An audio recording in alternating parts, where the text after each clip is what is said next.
Kandidati për kryetar komunët e Gostivarit nga koalicioni Aleanca Kombëtare për Integrim, Balbon Limani, ka votuar në shkollën fillore Bashkimi.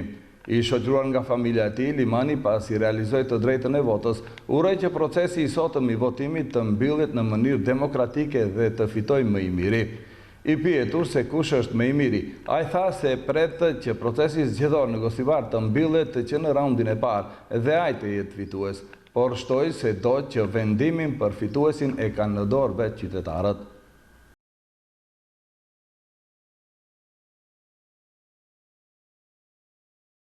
Ja, tani e shfrytëzojmë të drejtën e votës bashku me familjen.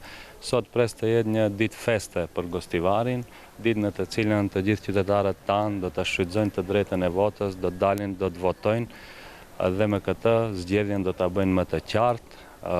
Uroj dhe besoj që do të jetë një ditë e qetë, një proces korrekt dhe demokratik dhe më në fund të fitoj më i miri dhe të fitoj Gostivari. Po mirë, në thamë presim që procesi zgjedhor në Gostivar të mbarojmë me raundin e parë, por gjithsesi në fund, fjalën e fundit prapë e kanë qytetarët dhe t'i presim rezultatet pas orës 19.